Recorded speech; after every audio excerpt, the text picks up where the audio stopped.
Está começando o Revista TST, o programa que traz os principais acontecimentos da semana no Tribunal Superior do Trabalho. E na edição de hoje você confere. Pleno do TST entende que multa prevista no Código de Processo Civil é incompatível com o processo do trabalho. Consórcio de Belo Monte é condenado por demitir operário que protestava por mais segurança no canteiro de obras. Acidente de trajeto é o tema da dúvida de hoje no quadro Quero Post. Tudo isso e muito mais. O Revista TST está no ar.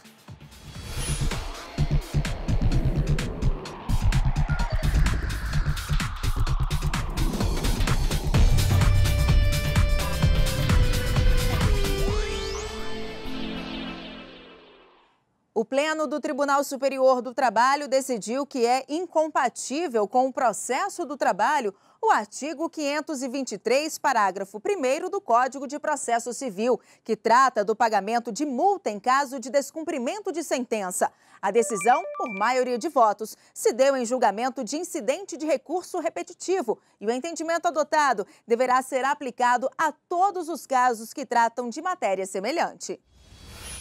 A discussão do Pleno do TST teve como um dos pontos centrais o artigo 769 da Consolidação das Leis do Trabalho, que diz, nos casos omissos, o direito processual comum será fonte subsidiária do direito processual do trabalho. Os ministros então debateram se em casos envolvendo liquidação e execução trabalhista poderia ser aplicado o Código de Processo Civil, uma vez que a CLT já abrange o tema. Os dois dispositivos legais prevêem sanções distintas em caso de não pagamento de dívidas trabalhistas. De acordo com o artigo 523, parágrafo 1º do Código de Processo Civil, caso o pagamento da dívida trabalhista não ocorra de forma voluntária no prazo de 15 dias, o valor devido será acrescido de multa de 10%. Já os artigos 880 caput e 882 da CLT concedem ao devedor o prazo de 48 horas para pagar ou garantir a execução com outro tipo de bem. O relator do processo, o ministro Maurício Godinho Delgado, votou pela compatibilidade da multa prevista no CPC, mas com ressalvas. Excepciona-se a aplicação da multa do artigo 523, parágrafo 1º do CPC 2015, antigo artigo 475J, do CPC 1973, ao processo do trabalho, apenas nos casos em que a. se tratar de execução contra a Fazenda Pública, com base no artigo 534, parágrafo 2º do CPC 2015, que literal e expressamente a afasta. B. já houver a total garantia do juízo pelo valor do depósito recursal. E C.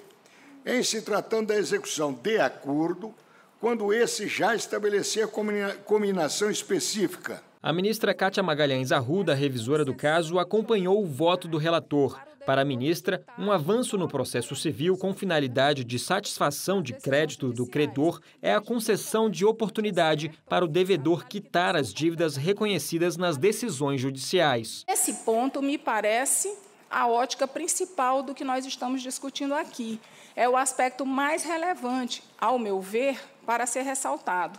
O artigo 475J do CPC, que corresponde ao 523, não se insere no âmbito da execução forçada do julgado, mas a precede. Na verdade, pode até tornar a execução desnecessária, desde que alcance a sua finalidade precípua de satisfação do crédito reconhecido em juízo. O ministro João Oreste Dallazen abriu a divergência ao entender não ser possível aplicar a multa prevista no CPC em determinadas situações e aplicar as sanções estabelecidas pela CLT em outras. Não me parece, data vendo do excelentíssimo ministro relator, que se possa promover validamente uma simbiose de normas, de modo a que se aproveite o prazo de 15 dias previsto no capítulo que trata do cumprimento da sentença e na fase de conhecimento, que se faça uma simbiose dessas normas para aplicá-las parcialmente, de forma a construir-se aqui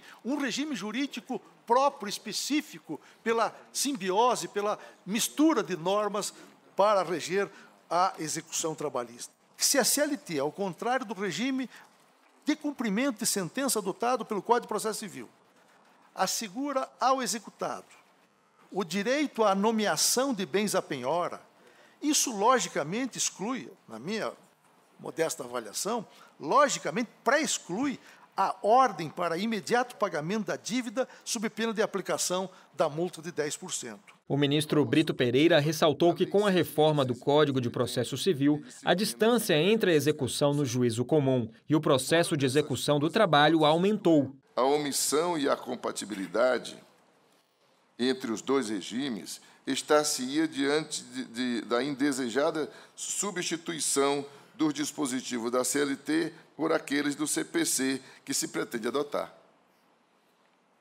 A inobservância das normas inscritas nos artigos 769 e 889 da CLT, com a mera substituição das normas de regência da execução trabalhista por outras de execução do processo comum, enfraquece a autonomia do direito processual do trabalho. Seguiram o voto do relator, ministro Maurício Godinho Delgado, os ministros Augusto César Leite de Carvalho, Cátia Magalhães Arruda, José Roberto Freire Pimenta, Delaide Miranda Arantes, Hugo Carlos Scheuermann, Cláudio Brandão, Douglas Alencar Rodrigues, Maria Helena Malman, Lélio Bentes Correia e Vieira de Melo Filho. Seguiram o voto divergente do ministro João Oreste Dallazen, os ministros Valmir Oliveira da Costa, Márcio Eurico Vitral Amaro, Guilherme Caputo Bastos, Fernando Eizuono, Dora Maria da Costa, Maria de Assis Calcem, Alberto Bresciani, Aloísio Corrêa da Veiga, Maria Cristina Peduzzi, Brito Pereira, Renato de Lacerda Paiva, Emanuel Pereira e pelo presidente do TST, ministro Ives Gandra Martins Filho. Por maioria, 14 votos contra 11, os ministros do TST fixaram a tese de que a multa coercitiva do artigo 523 do CPC não é compatível com as normas vigentes da CLT, pelas quais se rege o processo do trabalho. Assim, todos os casos sobre a mesma matéria devem seguir o mesmo entendimento. E tivemos mais um caso de destaque julgado pelo Tribunal Superior do Trabalho. E quem conta pra gente é a repórter Gisele Mourão. Olá, Gisele. Olá, Ana. Os ministros da Seção 1 de Dissídios Individuais analisaram o caso de um gerente da Caixa Econômica Federal que, de agosto de 2006 a junho de 2010, trabalhou das 8 da manhã às 7 da noite e recorreu à Justiça para receber horas extras consideradas devidas por ele. Ao julgar o pedido do trabalhador, os ministros entenderam que, como não ficou demonstrado nas primeiras instâncias que as horas extras haviam sido feitas, as provas não poderiam ser reavaliadas na Corte Superior Trabalhista. Vamos ver mais detalhes na reportagem. O trabalhador exercia a função de gerente de relacionamento da Caixa Econômica Federal e, de acordo com a instituição financeira, ele cumpria jornada diária de 8 horas, com 1 a 2 horas de intervalo para almoço, e as eventuais horas extras realizadas eram pagas no mesmo mês. Em primeira instância, o entendimento foi de que o empregado não comprovou a realização do trabalho extraordinário alegado na ação inicial, já que a Caixa apresentou os controles de frequência do ponto eletrônico, além dos comprovantes de pagamento de horas extras ao empregado. Em recurso ao Tribunal Regional do Trabalho da 14ª Região, que abrange Rondônia e Acre, o gerente alegou que as folhas de ponto não seriam válidas porque trariam apenas o termo frequência integral no período de agosto de 2006 a junho de 2010, em vez de registrar o horário de fato. Mesmo assim, o regional manteve a decisão anterior. O caso chegou ao Tribunal Superior do Trabalho. Na terceira turma, com a relatoria do ministro Maurício Godinho Delgado, os ministros avaliaram que não seria possível reexaminar fatos e provas, conforme a súmula 126 do TST. Por isso, o recurso no aspecto relacionado às horas extras não foi conhecido e a decisão das instâncias anteriores ficou mantida. O trabalhador insistiu no mesmo argumento e recorreu à Seção 1 de Dissídios Individuais. O relator do caso, o ministro Aloísio Corrêa da Veiga, aceitou e proveu o recurso do trabalhador por divergência jurisprudencial com base na súmula 338 do TST. A súmula diz que é ônus da empresa que tiver mais de 10 empregados o registro da jornada de trabalho segundo a CLT. Se não forem apresentados os controles de frequência, existe uma presunção relativa de veracidade da jornada de trabalho, a qual pode ser excluída caso haja uma prova em contrário. Não tem nenhum contorno fático probatório a ser revisto pela turma. no meu entendimento. E há divergência, portanto, se mostra específica. O que se precisa dizer é o seguinte: é o caso da súmula 338 ou não a existência de controle de pronto com frequência integral? O relator, ministro Aloísio Corrêa da Veiga, esclareceu ainda que o próprio TRT registrou no processo que os pontos eletrônicos estavam apenas com a frequência integral. Mas o ministro Brito Pereira abriu divergência com base na súmula 126 do TST, que abrange a reavaliação de fatos e provas na Corte Superior Trabalhista. Não encontrei espaço para me afastar da incidência da súmula 126. E, ao que pude compreender, a alusão à incidência ou aplicação da súmula 338, ela implica no reexame do não conhecimento do recurso de revista pela turma. O ministro Guilherme Caputo Bastos pediu vista em mesa e, após analisar o caso, acompanhou a divergência aberta pelo ministro Brito Pereira. Na petição de embargos, e aí que me chamou a atenção, não há nenhuma alusão, como bem frisou o eminente ministro Brito, à questão da má aplicação da súmula 126. Os embargos vêm tão somente frisando a questão da má aplicação da súmula 338. O ministro José Roberto Freire Pimenta teve o mesmo entendimento que o relator do caso na SDI 1. O ministro lembrou que o TST não aceita folhas de ponto preenchidas apenas com frequência integral, de forma automática, conforme previsto na súmula 338. É exatamente isso que nós não aceitamos aqui, essa referência genérica à frequência integral. Então, esse fato não é suficiente, ao contrário. É esse o fundamento do ministro Aloísio para aplicar a súmula 338 e entender que ela foi contrariada. O ministro ainda falou que o pagamento das horas extras e o depoimento do representante da empresa não comprovam a frequência do trabalhador. Como a votação ficou empatada, o voto de Minerva foi do presidente do TST, ministro Ives Gandra Martins Filho, que acompanhou a divergência. Então, por maioria, os embargos não foram conhecidos com base na súmula 126 do TST, tirando a obrigação da empresa de pagar as horas extras ao trabalhador. E atenção, não haverá expediente no TST no dia 7 de setembro, quinta-feira, por conta do feriado da Independência do Brasil. Com isso, os prazos recursais dos processos que seriam iniciados ou encerrados nesse período ficarão suspensos e serão retomados no dia seguinte, dia 8, sexta-feira. E veja depois do intervalo, consórcio de Belo Monte é condenado por demitir operário que protestava por mais segurança no canteiro de obras.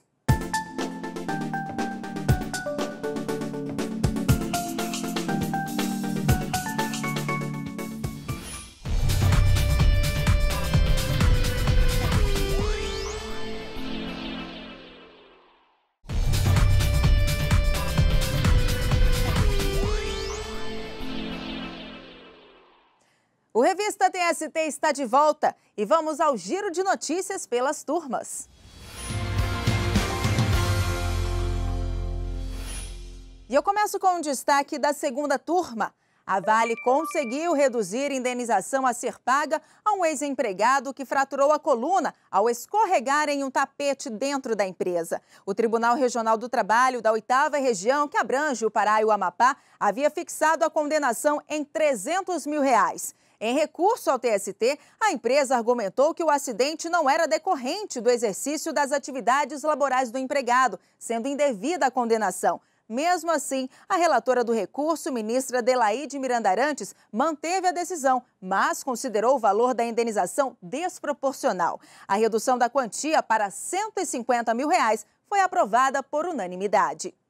E a 8ª turma aceitou a justificativa apresentada por um trabalhador que mora em Portugal e deixou de comparecer a uma audiência no Brasil contra a empresa em que trabalhava. A primeira e a segunda instâncias não aceitaram a ausência do trabalhador e arquivaram o processo, sob argumento de que o fato de um empregado morar em outro país não o eximia do dever de comparecer para depor. No TST, o entendimento foi outro. Para a relatora, ministra Maria Cristina Peduzzi, a ausência do trabalhador por residir em Portugal caracteriza o motivo ponderoso previsto na CLT. Além disso, o tribunal já reconheceu em situação similar que a viagem a trabalho já é suficiente para justificar a ausência à audiência. Por unanimidade, a turma determinou o retorno dos autos à vara de origem para prosseguimento do julgamento. E o consórcio de Belo Monte terá que pagar R$ 5 mil de indenização a um operário que foi demitido por protestar por mais segurança no canteiro de obras. A decisão é da 5ª turma do TST. O Tribunal Regional do Trabalho da 8ª Região, que abrange os estados do Pará e do Amapá, havia fixado indenização por dano moral no valor de R$ 30 mil para o operário. Segundo o trabalhador, em março de 2013, índios invadiram o canteiro de obras, forçando os empregados a paralisarem as atividades. No mês seguinte, trabalhadores se envolveram em manifestação. E após greve dos empregados por melhores condições de trabalho, a empresa rescindiu o contrato de muitos dos participantes da paralisação, incluindo o operário. Após ser condenado em segunda instância, o consórcio de Belo Monte recorreu ao TST, afirmando que a demissão de 150 trabalhadores, em um total de 28 mil, não caracteriza dispensa em massa, nem discriminatória. Mas o relator do caso, na 5ª turma, o ministro Brito Pereira, entendeu que houve discriminação na dispensa dos trabalhadores, além de negligência por parte da empresa, que não manteve ambiente seguro de trabalho. O ministro avaliou, no entanto, como excessivo o valor de R$ 30 mil fixado pelo TRT como indenização e propôs a quantia de R$ 5 mil, que foi aprovada por unanimidade. E o Giro de Notícias continua. O destaque agora é da 4ª turma. Foi aceito o recurso de uma empregadora que dispensou por justa causa uma empregada doméstica grávida que utilizou sem autorização produtos de beleza e de higiene pessoal da patroa. Por maioria, a turma reformou decisão do TRT do Distrito Federal, que havia condenado a empregadora ao pagamento de verbas rescisórias e de indenização relativa à estabilidade da gestante. No julgamento do caso, prevaleceu o voto divergente do ministro João Oreste Dallazen. Para ele, a relação de trabalho doméstico gera um conjunto de direitos e deveres recíprocos, que exigem a boa-fé e a confiança. Para o ministro, a proteção à empregada gestante é um direito fundamental que visa proteger o nascituro. Contudo, não constitui salvo-conduto para a prática de faltas graves pela trabalhadora.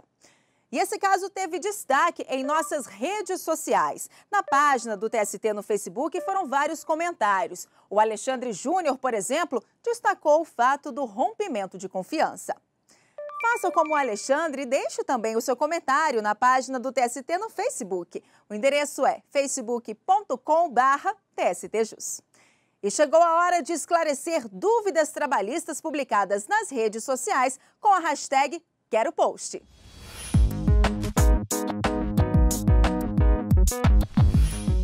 E a dúvida de hoje, publicada no Facebook com a hashtag #QueroPost, é do Carlos Alberto. Ele perguntou em quais situações os acidentes ocorridos fora do local de trabalho são caracterizados como acidentes de trabalho e ainda questionou se existe um horário determinado em que o trabalhador está resguardado. Bom, vamos conferir a resposta.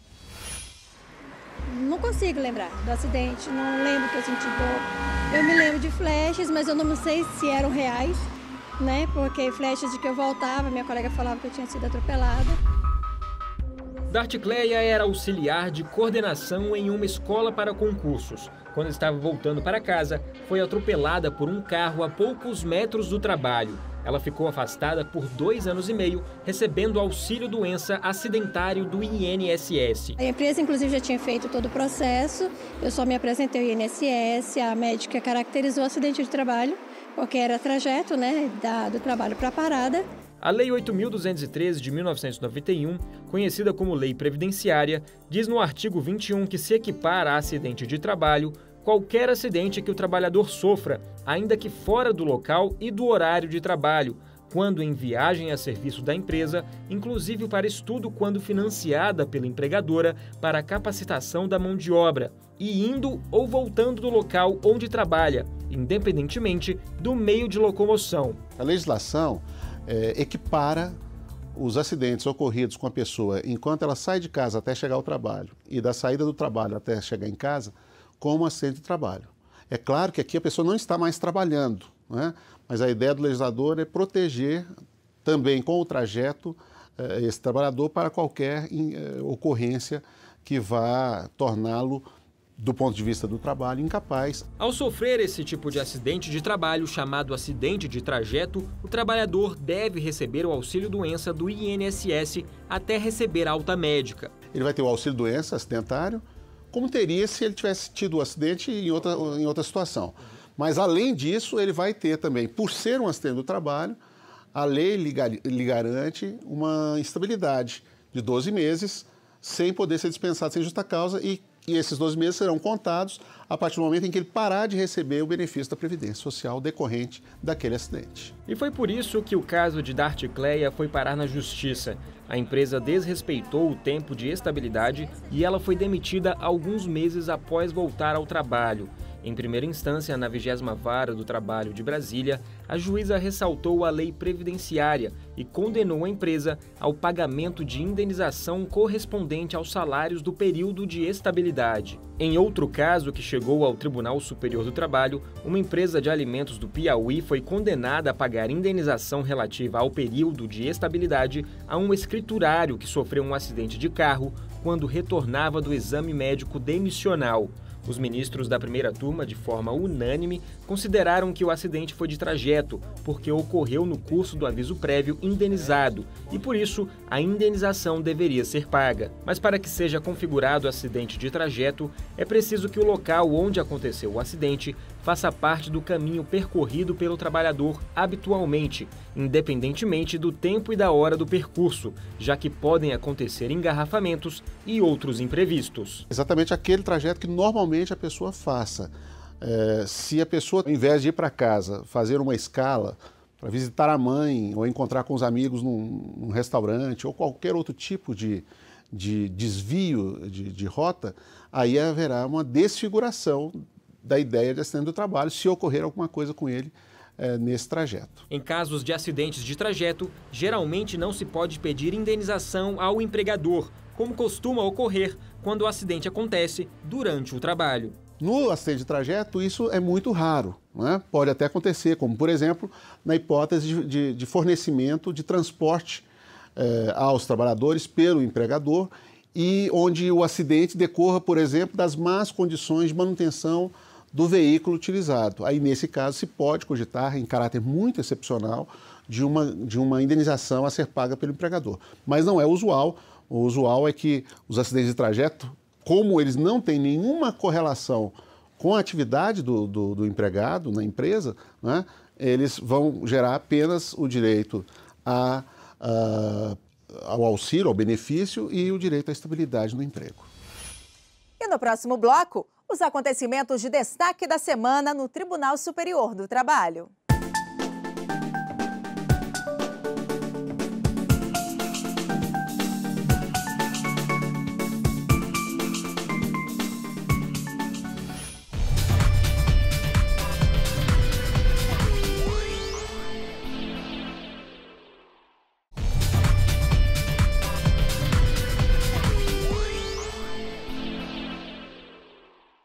A história do Conselho Nacional do Trabalho até o surgimento do Tribunal Superior do Trabalho é tema de exposição no TST. Na mostra, os visitantes poderão ver processos antigos, jornais da época, documentos e muito mais. Origem e evolução da Justiça do Trabalho. É esse o nome da exposição que conta a trajetória do Tribunal Superior do Trabalho, desde a criação do Conselho Nacional do Trabalho, o CNT, que surgiu em 1923, até o surgimento do TST, em 1946. Toda uma história contada por meio de processos antigos do CNT, documentos e objetos, que inclusive foram incluídos em 2016 no programa Memória do Mundo da Unesco. Na exposição também tem uma mostra do que é feito para a recuperação e restauração de documentos antigos do TST. Um trabalho minucioso que é muito importante para manter viva a memória do Tribunal Superior do Trabalho. Quem passa por aqui tem a oportunidade de acompanhar a oficina de restauração feita por profissionais do laboratório do TST. Aqui nós temos atrás um laboratório de conservação e restauração que atua de forma preventiva e corretiva, caso seja necessário, para poder tornar a vida desses processos, aumentar a longevidade desse material. Durante a cerimônia de abertura da exposição, também foi lançada a Arquivoteca Digital do TST, um software que possibilitará, inicialmente, a consulta a todo o acervo documental em ambiente virtual. Para o presidente do TST, ministro Ives Gandra Martins Filho, a exposição, que vai até o dia 15 de setembro, é uma oportunidade para saber mais sobre o começo da Justiça do Trabalho e refletir sobre o futuro. Nós conseguimos compreender um pouquinho o que nós estamos passando hoje, por que nós estamos com reforma trabalhista, com reforma do processo do trabalho, e assim podermos desempenhar essa missão que nós temos para o futuro, que é promover a justiça social, distribuindo de forma equilibrada os frutos da produção entre o capital e o trabalho. E vamos agora conferir como está a preparação da próxima edição do programa Jornada, que vai ao ar toda segunda-feira às 7h30 da noite. E quem traz os detalhes para a gente é a apresentadora Carolina Sete. Olá, Carolina. Olá, Ana Amélia. No Jornada desta semana, teremos uma reportagem especial sobre a discriminação de homossexuais e transexuais no mercado de trabalho. Vamos mostrar histórias de trabalhadores que sofreram com o preconceito e de quem superou o problema e conquistou espaço no mercado de trabalho. No interior de Mato Grosso, sustentação oral online permite que advogados falem diretamente com os desembargadores do TRT da 23ª Região durante as sessões de julgamento do tribunal. No quadro Tá Explicado, você sabia que nem toda empresa é obrigada a fornecer um local apropriado para a troca de roupa de empregados? E no Trabalha Brasil, um músico que transformou as tardes do Rio Paraíba em João Pessoa. Ele atrai moradores e turistas para a região todo fim de tarde durante o pôr do sol, que acontece ao som de bolero de Ravel. Tudo isso e muito mais, Ana Amélia, no Jornada, que vai ao ar segunda-feira às 7h30 da noite. É com você, Ana. Ok, Carolina, muito obrigada e até a próxima. E esta edição do Revista TST termina aqui. Mas você segue acompanhando as notícias do Tribunal Superior do Trabalho no nosso site e pelas redes sociais. Muito obrigada pela companhia e até o próximo programa.